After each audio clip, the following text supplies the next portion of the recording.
Hi everyone, this is Anam. Welcome to PhD jobs and admission. So आज के इस lecture में हम डीयू यूनिवर्सिटी यानी दिल्ली यूनिवर्सिटी के पीएचडी एंट्रेंस एग्जामिनेशन के लिए मोस्ट इंपॉर्टेंट रिसर्च मेथोडोलॉजी के एमसीक्यूज देखने जा रहे हैं। बहुत ही इंपॉर्टेंट सेशन होने वाला है। और जैसे कि आपको पता है, डीयू यूनिवर्सिटी के पीएचडी एंट्रेंस एग्जामिनेशन का स्केड्यूल रिलीज हो चुका है। उस पर मैंने डिटेल में एक नोटिफिकेशन वीडियो बनाया है, जिसको मैंने आज सुबह ही रिलीज कर दिया था। तो आपको पता है कि डीयू यूनिवर्सिटी के जो पीएचडी एंट्रेंस एग्जामिनेशन है, उसकी डेट रिलीज हो चुकी है। जो आपका एग्जामिनेशन है 17 अक्टूबर से लेकर 21 अक्टूबर के बीच में कंडक्ट करवाया जाएगा।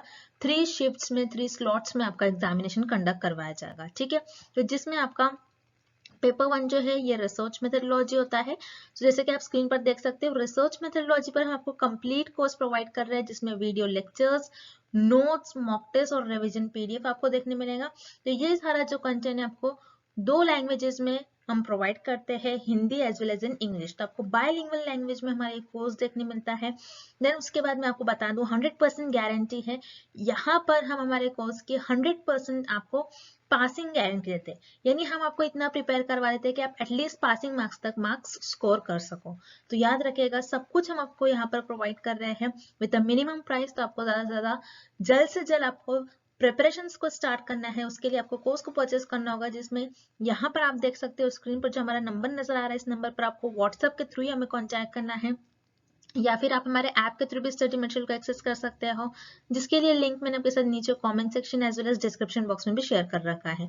और आपके जो एंट्रेंस एग्जामिनेशन का स्केड्यूल रिलीज हो चुका है एनटीए की तरफ से, सो वो डिटेल वीडियो जो है, डिटेल वीडियो के भी लिंक मैंने आपके साथ डिस्क्रिप्शन बॉक्स में शेयर कर रखी है, जिससे कि आप खुद भी उस वीडियो को एक बार देख सको। So that's it and let's begin with the today's session.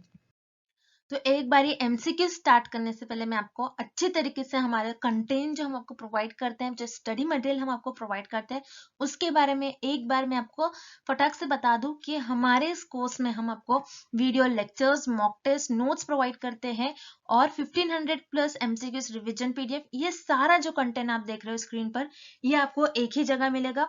कई स्टूडेंट्स क्या करते हैं, इंटरनेट से स्टडी मटेरियल रिफर करते हैं। सो इंटरनेट पे जो लैंग्वेज यूज करी जाती है, बहुत डिफिकल्ट लैंग्वेज यूज करी जाती है, जिससे कि आपको समझ नहीं आता है क्या लिखा हुआ है, किस तरीके से ये जो कंटेंट है आपको किस तरीके से रीड करना है, कितना कंटेंट आपको फॉलो करना है। क्योंकि हम हमारे कोर्स में आपको बताते हैं आपको कितना स्टडी मटेरियल यूज करना है। बहुत ज्यादा भी नहीं आपको पढ़ना है, बहुत कम भी नहीं, आप जितना सफिशिएंट है आपके स्टडी के लिए उतना आपको पढ़ना है। सो हमारे कोर्स में हम आपको गाइड करते रहते हैं कि किस तरीके से आपको किस टॉपिक पर ज्यादा फोकस रहना है, कहाँ से ज्यादा क्वेश्चंस आपको पूछे जा सकते हैं। ये सारी चीजें हमारे कोर्स में हम आपको बताते हैं। सो हमारे ये जो कोर्स है, हम आपको गारंटी के साथ कहते हैं कि हमारे इसी कोर्स से आपको एग्जाम में 30 से 35 क्वेश्चन डायरेक्टली पूछे जाएंगे। तो जल्द से जल्द आपको कोर्स को परचेस करना है। परचेस करने के लिए स्क्रीन पर ये जो नंबर नजर आ रहा है, इस पर व्हाट्सएप के थ्रू हमें कॉन्टैक्ट करना है। याद रखिएगा, नॉर्मल कॉल इस नंबर पर नहीं लगेगा और आप हमारे इस ऐप के थ्रू भी स्टडी मटेरियल को एक्सेस कर सकते हो। सो ऐप को एक्सेस करने के लिंक मैंने आपके साथ डिस्क्रिप्शन बॉक्स में प्रोवाइड कर रखी है। So that's it and let's begin with the MCQs. First question, a magazine conducts a survey and asks its reader to cut the questionnaire from the magazine, fill it and send it via post. It is a type of। इस question में हमें एक example given है, हमें find out करना है ये कौन सी सैम्पलिंग का एग्जाम्पल होगा। अब एग्जाम्पल में हमें ये गिवन है, एक रिसर्चर ने मैगजीन के थ्रू सर्वे कंडक्ट करवाया, जिसमें जो मैगजीन रीड कर रहे हैं उन रीडर्स को कहा कुछ क्वेश्चन फिल करने के लिए। क्वेश्चनियर्स मतलब एक सेट्स ऑफ क्वेश्चन होते हैं और उस क्वेश्चन को फिल करने के लिए कहा, एंड देन फिल कर उस क्वेश्चन को कट कर पोस्ट के थ्रू उनको वो सेंड करने के लिए कहा। सो ये कौन से टाइप का सैम्पलिंग का एग्जांपल होगा, हमें ये फाइंड आउट करना है। सो जैसे कि यहाँ पर रिसर्चर ने क्या कहा कि मैगजीन के थ्रू रिसर्चर ने सर्वे कंडक्ट करवाया, जिसके थ्रू उसमें कुछ क्वेश्चंस थे, और रिसर्चर ने कहा कि रिस्पोंडेंट्स को जो रीड कर रहे हैं मैगजीन, उनको रिस्पॉन्स करने के लिए कहा, और कहा कि वो पोस्ट से वो क्वेश्चन उनको सेंड कर दे। सो ये रिसर्चर ने अपने कन्वीनियंस के हिसाब से करा। रिसर्चर को ये इजी मेथड लग रहा था, सो ये रिसर्चर ने अपनी कन्वीनियंस के हिसाब से करा कि मुझे ये इजी लग जाएगा कि मैगजीन में जो भी क्वेश्चन होंगे वो रीडर्स उसको फिल कर पोस्ट से सेंड कर देंगे। सो यहाँ पर रिसर्चर ने अपनी कन्वीनियंस को आगे रखकर सैंपल सेलेक्ट कर लिया। तो ये आपका हो जाएगा कन्वीनियंस सैम्पलिंग का एग्जाम्पल। सो कन्वीनियंस सैम्पलिंग आपकी नॉन प्रोबेबिलिटी सैम्पलिंग टाइप का मेथड होता है, जिसमें रिसर्च अपने कन्वीनियंस के हिसाब से सैंपल्स को सेलेक्ट कर लेता है। देन यहाँ पर आपको ऑप्शन ए गिवन है पर्पसिव सैम्पलिंग। पर्पसिव सैम्पलिंग क्या होता है, जिसमें रिसर्च अपने पर्पस के अकॉर्डिंग पॉपुलेशन में से सैंपल्स को सेलेक्ट करते हैं। अब जैसे रिसर्चर को स्मोकर्स पर रिसर्च करनी है, तो पॉपुलेशन में से जो लोग स्मोकिंग करते हैं उन्हीं लोग को बस रिसर्च अपनी स्टडी में अपने सैंपल में सिलेक्ट कर लेंगे। सो ये हो जाएगा आपका पर्पसिव सैम्पलिंग। ये भी आपकी नॉन प्रोबेबिलिटी सैम्पलिंग का मेथड होती है। बट यहाँ पर इस क्वेश्चन में रिसर्चर ने अपनी पर्पस के हिसाब से सैंपल सेलेक्ट नहीं करा, बल्कि अपनी कन्वीनियंस के हिसाब से। दैट्स व्हाई आपका ऑप्शन ए इनकरेक्ट हो जाएगा। Then option B snowball sampling. Snowball sampling क्या होती है, जिसमें रिसर्चर रिस्पोंडेंट से कहते हैं कि और दूसरे रिस्पोंडेंट्स को कलेक्ट कर लाओ। तो जैसे मान लो रिसर्चर को यहाँ पर स्टडी करना है कि जो लोग ड्रग एडिक्ट है, सो उनसे रिसर्चर क्या करेंगे ये, क्योंकि ऐसे तो लोग बाहर नहीं आएंगे, तो रिसर्चर बस जिनको जानते हैं एक पर्सन को बोल देंगे और वो पर्सन बाकी दूसरे पर्सन को सिलेक्ट कर लेकर आएगा जो ड्रग एडिक्ट है, जो ड्रग्स लेते हैं। सो स्नोबॉल सैम्पलिंग क्या होता है, जिसमें रिस्पोंडेंट दूसरे रिस्पोंडेंट्स को सैंपल्स को सिलेक्ट कर लाते हैं। सो स्नोबॉल सैम्पलिंग में यहाँ पर रिसर्च अपने कन्वीनियंस के हिसाब से सैंपल सेलेक्ट नहीं कर रहे हैं। सो यहाँ पर आपका ऑप्शन बी भी इनकरेक्ट हो जाएगा। Then option C sequential sampling.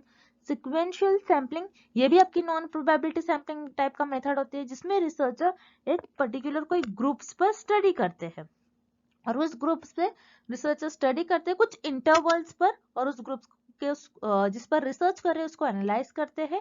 अगर पॉसिबल हो तो फिर एक और ग्रुप सिलेक्ट कर उस पर स्टडी करते हैं। तो सिक्वेंशियल सैम्पलिंग में रिसर्चर ग्रुप्स पर स्टडी करते हैं। तो सिक्वेंशियल सैम्पलिंग में रिसर्च अपनी कन्वीनियंस के हिसाब से सैंपल्स को सिलेक्ट नहीं करते हैं। तो यहाँ पर आपका ऑप्शन सी भी इनकरेक्ट हो जाएगा। तो आपको जो एग्जाम्पल गिवन है, this is the example of convenience sampling. तो यहाँ पर आपका ऑप्शन डी करेक्ट हो जाएगा, convenience sampling. Next question, Which of this is not a qualitative method or approach? इस क्वेश्चन में हमें फाइंड आउट करना है कि कौन से ऑप्शन में हमें क्वालिटेटिव रिसर्च का मेथड गिवन नहीं है। सो वन बाय वन हम ऑप्शन देखते हैं। Option A text analysis. Text क्या होता है, कोई टेक्स्ट है, कोई मैटर है, आप उसको एनालाइज कर रहे हो। जैसे क्वालिटेटिव रिसर्च में हमारे पास जो भी डेटा होता है it is in the form of text और वर्ड्स। तो आप टेक्स्ट को एनालाइज कर रहे हो, वर्ड्स को एनालाइज कर रहे हो, तो ये आपका क्वालिटेटिव मेथड होता है। बट इस क्वेश्चन में हमें पूछ रहा है कि which is not a qualitative method. तो यहाँ पर आपका ऑप्शन है क्वालिटेटिव मेथड है, दैट्स व्हाई पर आपका ऑप्शन है इनकरेक्ट हो जाएगा। Then option B grounded theory. Grounded theory क्या होता है, जिसका एम ही होता है कि थ्योरी को डेवलप करना। ग्राउंडेड थ्योरी में क्या होता है कि रिसर्चर डेटा से थ्योरी को डेवलप करते हैं। डेटा को एनालाइज कर उस डेटा में आप एनालाइज करेंगे, रिसर्चर ऑब्जर्व करेंगे, एक पैटर्न फॉलो करेंगे एंड देन उसके हेल्प से कोई थ्योरी को डेवलप करेंगे। सो ग्राउंडेड थ्योरी में रिसर्चर थ्योरीज को डेवलप करते हैं। सो ये आपका क्वालिटेटिव मेथड होता है। सो यहाँ पर आपका ऑप्शन बी भी इनकरेक्ट हो जाएगा। Then option C discourse analysis. Discourse analysis मतलब डिस्कशन के थ्रू एनालाइज करना। जैसे क्वालिटेटिव रिसर्च में एक मेथड होता है फोकस ग्रुप। फोकस ग्रुप में रिसर्चर क्या करते हैं, और ग्रुप बनाते हैं 4-5 लोगों का, उसमें डिस्कशन होता है, उस एक पर्टिकुलर टॉपिक लेंगे और उस टॉपिक पर डिस्कस करेंगे एंड देन कुछ इंफॉर्मेशन और कुछ उस टॉपिक को एनालाइज कर कुछ थियोरी डेवलप करेंगे। सो ये भी क्वालिटेटिव मेथड होता है आपका। सो यहाँ पर आपका ऑप्शन सी भी इनकरेक्ट हो जाएगा। Then option D social कंस्ट्रक्शनिज्म।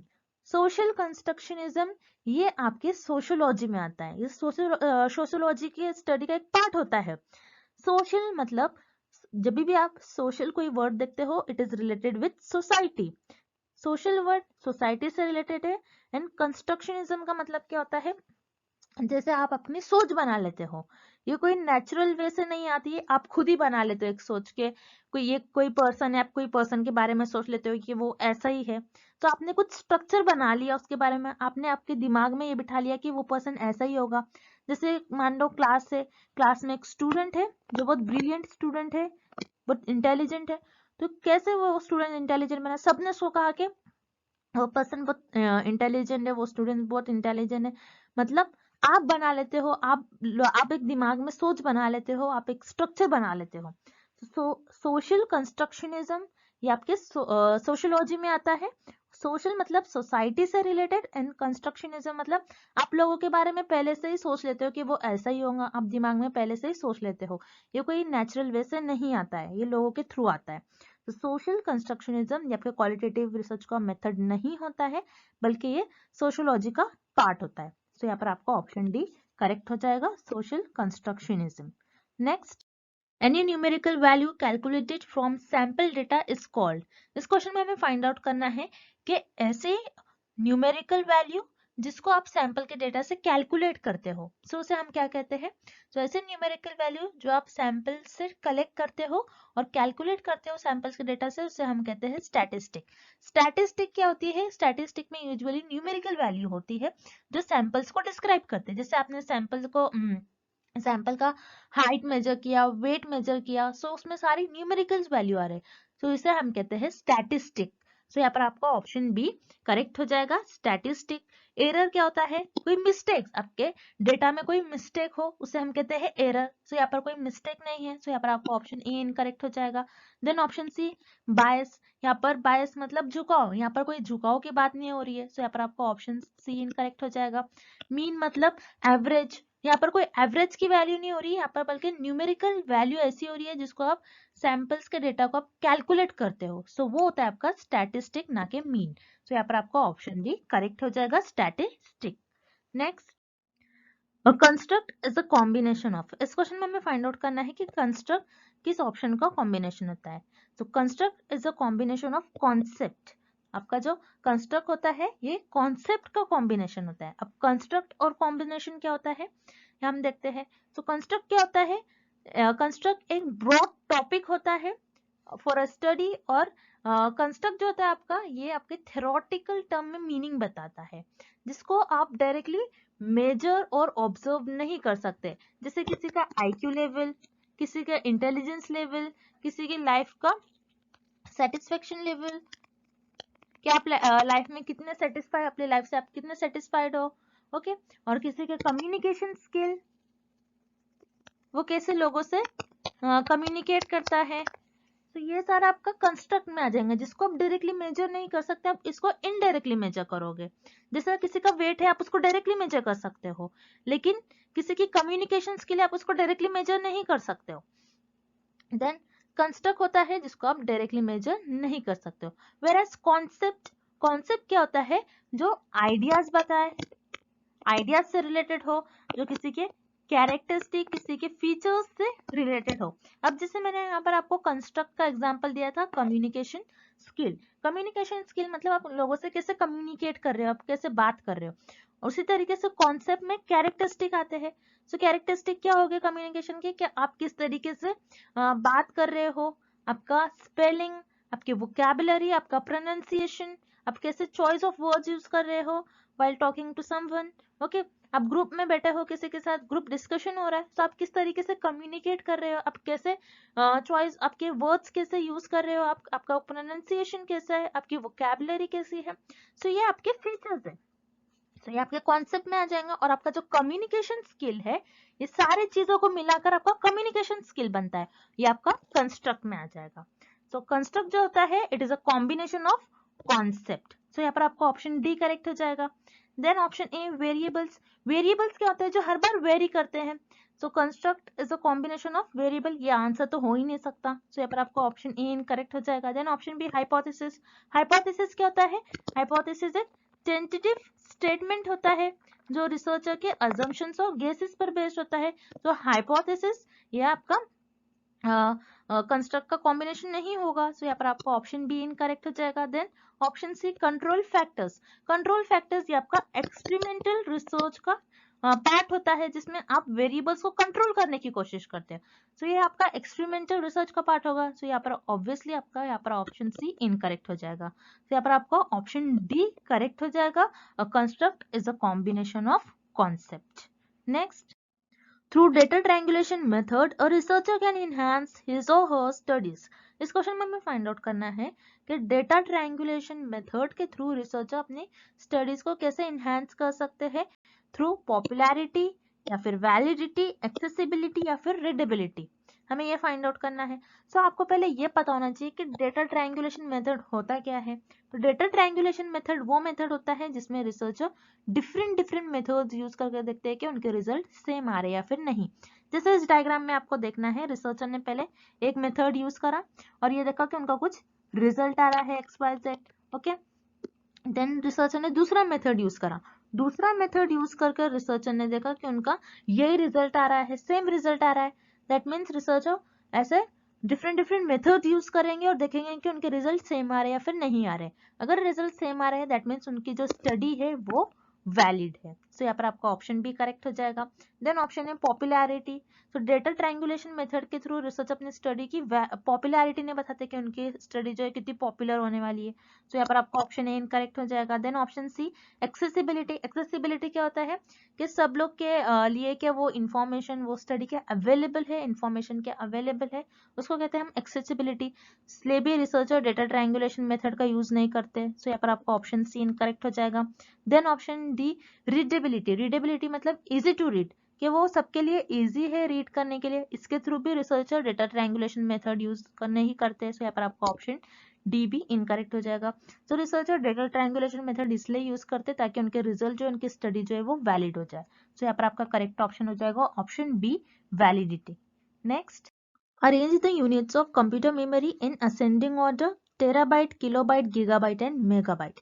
इस क्वेश्चन में हमें कंप्यूटर के मेमोरी साइजेस गिवन है, हमें उन्हें करेक्ट ऑर्डर में अरेंज करना है, मतलब असेंडिंग ऑर्डर में, छोटे से लेकर बड़े ऑर्डर में हमें अरेंज करना है। तो सबसे छोटा आपका कंप्यूटर मेमोरी साइज होता है किलोबाइट। किलोबाइट जिसे आप केबी भी कहते हो। अब मान लो आपका जो एक स्मॉल ईमेल है वो आपका 2 KB का होता है, 2 किलोबाइट्स का होता है। देन किलोबाइट से थोड़ा बड़ा हो जाता है आपका मेगाबाइट। मेगाबाइट जिसमें MP3 फाइल्स हो, जिसको आप कहते हैं ऑडियो फाइल्स। अगर आपका 1 मिनट का ऑडियो फाइल है मतलब वो 1 MB का है। MB के बाद आता है आपका गीगाबाइट जिसे आप GB कहते हो। तो 1 GB में आपको याद रखना है, 1 GB में आप 300 MP3 सॉन्ग्स होल्ड कर सकते हो। अगर आपके फोन में 300 सॉन्ग्स है मतलब वो आपके 1 GB होल्ड करेंगे। 1 GB में आपकी 300 सॉन्ग्स इजीली आ जाते हैं। देन गीगाबाइट के बाद आपका आता है टेराबाइट। टेराबाइट जिसे आप TB कहते हो। तो टेराबाइट में आपकी 100 DVDs और क्वालिटी फिल्म्स आपका टेराबाइट होल्ड कर सकता है। और टेराबाइट जनरली आपके कंप्यूटर में हार्ड डिस्क में, टेराबाइट के जो हार्ड डिस्क आपकी होती है वो टेराबाइट की होती है। तो यहाँ पर आपका जो सीक्वेंस आएगा, पहले होगा आपका किलोबाइट, देन किलोबाइट के बाद आएगा megabyte, then gigabyte and last आ जाएगा आपका टेराबाइट। सो ये ऑर्डर आपको ऑप्शन सी में गिवन है। सो यहाँ पर आपका ऑप्शन सी करेक्ट हो जाएगा। Next, a hypothesis that suggests that changes in one variable cause changes in another is referred to। इस क्वेश्चन में हमें फाइंड आउट करना है एक ऐसा हाइपोथेसिस, अगर आप उसमें एक वेरिएबल को चेंज कर रहे हैं देन वो क्या कॉज बता रहा है कि दूसरा वेरिएबल भी चेंज होगा। तो ये कौन सी हाइपोथेसिस की डेफिनेशन होगी। सो यहाँ पर आपको एक ही वर्ड पर फोकस करना है, दैट इज कॉज। एक वेरिएबल दूसरे वेरिएबल को कॉज कर रहा है और वो दूसरा वेरिएबल चेंज हो रहा है, सो वो आपका हो जाएगा कॉजल हाइपोथेसिस में, जिसमें एक वेरिएबल जो है, एक वेरिएबल का दूसरे वेरिएबल पर कॉज होता है, वो कॉज एंड इफेक्ट रिलेशनशिप बताता है। कॉजल हाइपोथेसिस क्या होता है, कॉज एंड इफेक्ट रिलेशनशिप बताता है बिटवीन दी वेरिएबल्स। एक वेरिएबल अगर चेंज करोगे तो दूसरा वेरिएबल उसके कॉज से दूसरा वेरिएबल भी चेंज ही होगा। सो वो हो जाएगा आपको causal hypothesis. Then relational hypothesis क्या बताता है कि वेरिएबल्स के बीच में कुछ ना कुछ रिलेशन है। ये ऐसा नहीं बताता कि अगर आप एक को चेंज करोगे तो दूसरा भी चेंज हो जाएगा, बट रिलेशन क्या बताता है कि कुछ ना कुछ चेंज है। सो यहाँ पर आपका ऑप्शन ए इनकरेक्ट हो जाएगा। Then option C null hypothesis. Null hypothesis क्या बताता है कि कोई रिलेशन नहीं है बिटवीन द वेरिएबल्स, वेरिएबल्स के बीच में कोई भी रिलेशन नहीं है। तो यहाँ पर ऑब्वियसली आपका ऑप्शन सी इनकरेक्ट हो जाएगा। Then option D associative hypothesis. Associative hypothesis क्या होता है, जो बताता है कि कोई दो वेरिएबल्स के बीच में कुछ रिलेशन है। जनरली कोई दो इवेंट अकर हुए हैं तो उसके बीच में कोई रिलेशन होगा, ये बताता है। जैसे कभी कभी हम कहते हैं बारिश हो रही है तो लाइटनिंग होगी, लाइटनिंग मतलब बिजली कड़कना। अगर बारिश होती है तो बिजली आएगी, बिजली कड़केगी। तो ये क्या है, हमने ये देख लिया कि बारिश की वजह से शायद लाइटनिंग हुई है। सो एसोसिएटिव हाइपोथेसिस ये बताती है कि कोई दो वेरिएबल, दो कोई फेनोमेना, कोई दो इवेंट अकर हो रहे हैं तो उनमें कुछ ना कुछ रिलेशन है। बट इस क्वेश्चन में हमें क्या बता रहा है कि अगर आप एक वेरिएबल को चेंज करोगे तो दूसरा भी चेंज हो जाएगा, लेकिन एसोसिएटिव हाइपोथेसिस ये तो नहीं बताता है। सो यहाँ पर आपका ऑप्शन डी भी इनकरेक्ट हो जाएगा। सो यहाँ पर आपका करेक्ट ऑप्शन हो जाएगा option B, causal hypothesis. Causal hypothesis ये बताता है कि अगर आप एक वेरिएबल को चेंज करते हो तो उसका कॉज ये होता है क्या, सेकेंड वेरिएबल भी चेंज ही होगा। सो यहाँ पर आपका ऑप्शन भी करेक्ट हो जाएगा। Next question, suppose a finite population contains 6 items and 4 are selected at random without replacement, then number of all possible samples will be। इस क्वेश्चन में हमें ये पूछा गया है कि एक पॉपुलेशन है, टोटल पॉपुलेशन में 6 आइटम्स है, 6 में से आपने 4 को सिलेक्ट कर लिया। तो अपने पॉपुलेशन में टोटल 6 लोग थे, 6 में से 4 को सिलेक्ट कर लिया। तो कौन से मेथड से सिलेक्ट करा आपने, रैंडम विदाउट रिप्लेसमेंट, मतलब आपने उनको रिप्लेस नहीं करा, उनको फिर से अपने पॉपुलेशन में नहीं भेजा एक बार सिलेक्ट करने के बाद। देन उस केस में आपके कितने चांसेस है, कितने नंबर ऑफ सैंपल सिलेक्ट होने के पॉसिबिलिटी है, हमें ये फाइंड आउट करना है। तो जैसे कि आप देख रहे हो ये एक न्यूमेरिकल क्वेश्चन है, तो बहुत इजी है, आपको बस फॉर्मूला याद रखना है और वैल्यू सब्स्टिट्यूट करना है।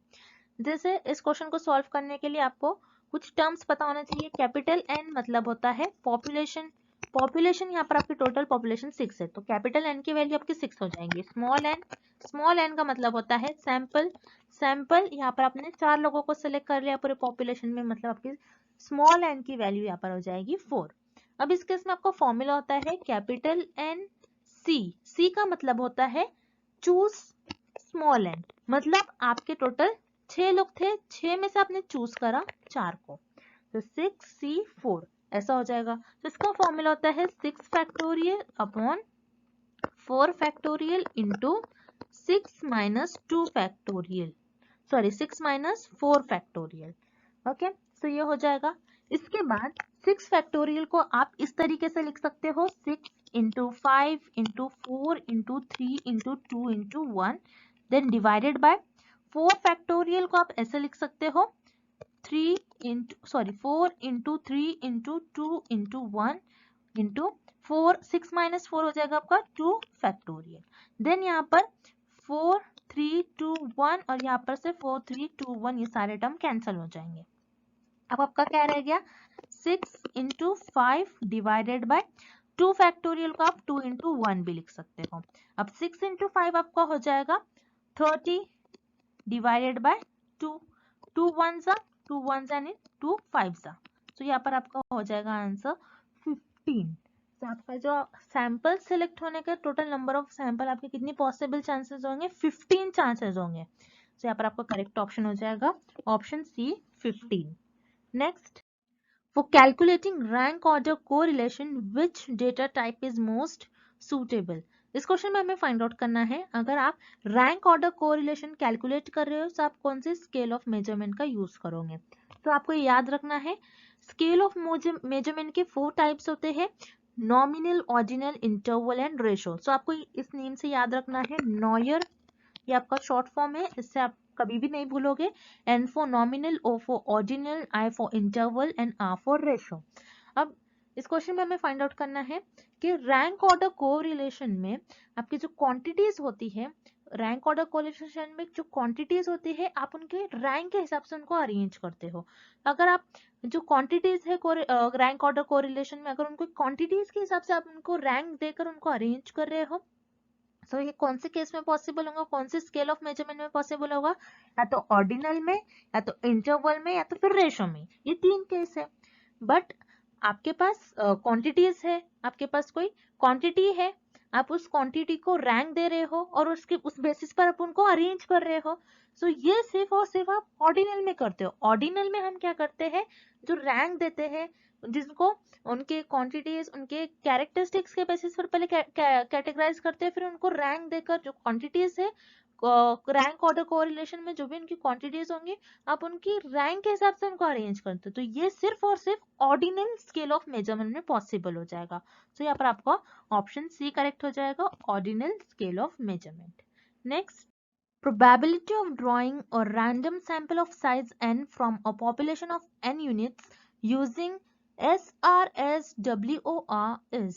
इस क्वेश्चन में हमें फाइंड आउट करना है कि अगर आप आपके पॉपुलेशन में से सैंपल्स को सिलेक्ट कर रहे हो कौन सा मेथड यूज कर SRSWOR, देन प्रोबेबिलिटी क्या चांस होगा, उसका फॉर्मूला क्या होगा, प्रोबेबिलिटी कितने पॉपुलेशन में से सैंपल सिलेक्ट हो सकते हैं, तो उसका हमें फॉर्मूला फाइंड आउट करना है। सो रिमेंबर मैंने आपको जैसे कि पिछले वीडियो में भी बताया था कि आपको एग्जाम में शॉर्ट फॉर्म में भी क्वेश्चन आते हैं। जैसे यहाँ पर कुछ बच्चों को तो समझ में ही नहीं आएगा SRSWOR होता क्या है। सो रिमेंबर SRSWOR होता है आपका simple, S for simple, R for random, simple random, again S for sampling, W for with, and O for out, without, simple random sampling without replacement. Okay, तो इसका full form होता है SRSWOR का full form होता है simple random sampling without replacement. मतलब अगर आपके पॉपुलेशन में से सैंपल सेलेक्ट कर रहे हो तो आप उसको रिप्लेस नहीं करोगे, फिर से पॉपुलेशन में फिर से उस मेंबर को नहीं भेजोगे।